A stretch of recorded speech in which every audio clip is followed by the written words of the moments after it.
The next person we have tonight is Dr. McConnell. He's the first Chief Executive Officer in the history of Wake Forest University Baptist Medical Center. He is a practicing urologist, a noted researcher in the field of prostate disease, an engaging teacher, and a successful administrator. In his current position, he must be the master in collaboration. As we here in Davie County begin our journey, that's exactly what we must do, masters of collaboration. Dr. McConnell is also leading the Wake Forest Baptist in the strategic planning process, integrating the clinical, education, research programs, and the physician practices. Wake Forest Baptist is an important catalyst for economic development in the Piedmont Triad and will be creating many exciting jobs in science, technology, engineering, and math. Dr. McConnell has a keen interest in public education and in preparing our students for the jobs of the future. Dr. McConnell, thank you for coming tonight.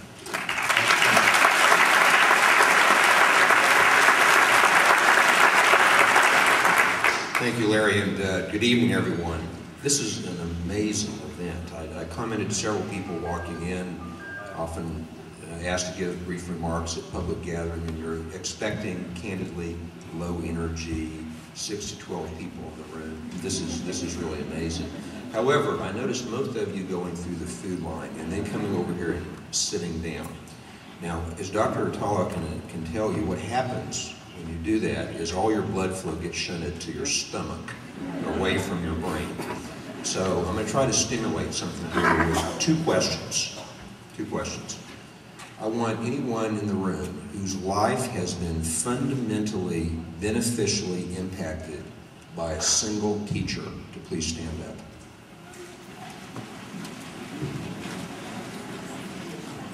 Isn't that amazing? Isn't that amazing? That's what this is about teachers. Now sit back down again. Second question is a little more complicated. Who would like to have a larger bladder engineered by Dr. Atala? No, there's one person still. There you go. Got to take her. The reason I asked the question about the teachers is that I'm here tonight because I am passionate about the importance of science, math, and technology education, especially in primary and secondary education. It, as Tony illustrated or conveyed, it is the starting point. I'm here tonight for another reason, and that is I have a personal experience, or two actually, I'd like to share with you that I've shared with some of your leadership here in Davie County. When I was a young junior high school student, I was candidly a very average student, not particularly motivated to do anything better than average, and was inspired by a biology teacher and became interested in science and passionate about science, and it really fundamentally changed my life, just the experience in a single course in a single year in school. However, the next year, I decided I wanted to become a physician, and so I met with my guidance counselor. And this was after taking an aptitude test, and I guess I must have scored reasonably well in math and science. And he asked me, well, so John, what do you want to do when you grow up? And I said, I want to be a physician. And he kept looking at my reports and shaking his head. He said, no, you need to be a scientist or an engineer, you can't be a doctor. So I began college and went through 3 years of physics before I decided to ignore that advice and go to medical school. So influences can be both positive and negative, but whether you're a teacher or a guidance counselor or a superintendent, a parent or a neighbor, just remember how much influence single comments, especially positive comments, can have on young people as they're making formative decisions in their life.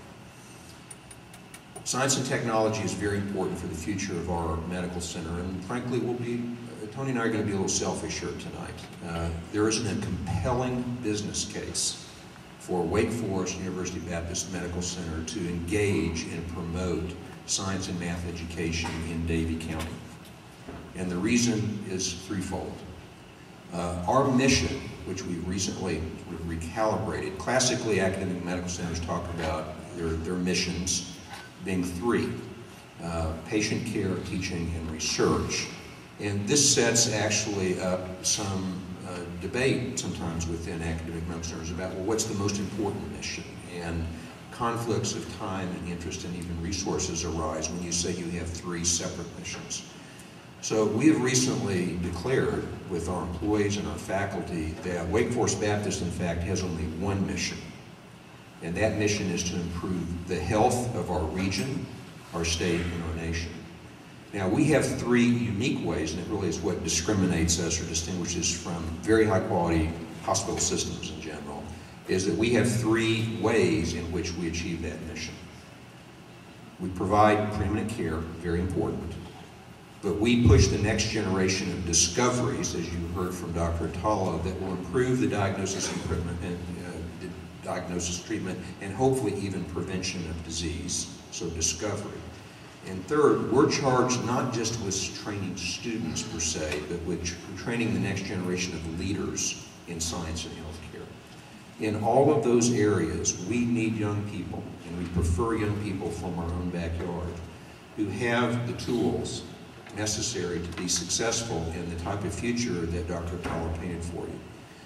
And I'd be the first to argue that there's a great importance to the arts and humanities, to creating the balanced person, absolutely. But the problem is we've gotten so far behind on the world stage that video was just compelling how far we've gotten behind. And a decade or two from now, we'll be even further behind unless communities, like we're seeing here tonight, seriously engage in providing an optimal educational experience for students before, and actually the important time points here are often even before high school. It's well known that the key areas of the brain that actually determine mathematical function and reasoning develop pretty early and are largely influenced during middle school times. So it's not just about what you do in high school, it's what you do throughout the curriculum, and maybe even pre-K to some degree. There's some evidence to suggest that. So this community partnership with STEM, with generous support from the Gates Foundation, partnership with our medical center, Davie County can be successful, and no doubt will be successful, in preparing your students for a very bright future in this region. I think that the most important thing, I always ask myself the question, if you're only allowed to do one thing, what would that one thing be? Well, clearly the most important thing we can do is have the very best teachers. To have the very best teachers and to retain them, we not only have to provide competitive compensation, but we have to provide an environment, which are facilities and tools and things in their teaching environment so that they can convey their knowledge to students, knowing students learn in different ways and you have to expose them in many different ways. What does the science and mathematics education of the future look like? It doesn't look like what you and I went through. And just think of the last few slides that Dr. Atala showed. What really happens in a laboratory? You don't have, we're going to go into this corner of the lab and do the mathematical calculations required for this experiment.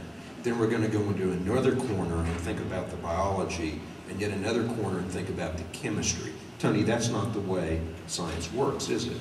It is completely integrated, completely. The mathematics is required for the calculations, it's required to understand the chemistry, that's required to get to the final point biologically. And so I think the classrooms and the teachers of the future are not going to be able to be nicely carved up into mathematics and biology and chemistry and physics. It's going to have to be integrated because that's how we need to train the workforce of the future. And I think the model of STEM is not only exciting, but it's been proven to be effective in other communities. And I want to personally thank all of you who are behind this initiative for being passionate and persistent to get this funding to be one of the 6 designated centers in the state. If, however, as the excitement of this evening wears off, in a year or 2 or 5 or 10 from now, you're not equally committed and equally passionate, it actually will not work. We only have to collectively commit to sustained excellence and sustained investment if we want to get to where we need to be. No matter what business you're in, 10 years from now, as the video demonstrated, the technologies that you're going to be using in your business are going to be probably about 4x advanced beyond where they are today. So even in entry-level jobs, your workers are going to have much more sophisticated understanding of technology and probably mathematics than they do today. So it's just not about really fascinating science like Dr. Atala does. This is actually for the general workforce of our region that this is important. So I'd just like to close by again thanking you all for your commitment to science education and math education and technology, but to also challenge you all, especially in these work groups coming up, to be an active part of this process, to get involved, because funding is important and it's a good start, but it really is going to take the personal commitment of everyone in this room to be successful, for this project to be successful. Thank you very much, and it's great to be here.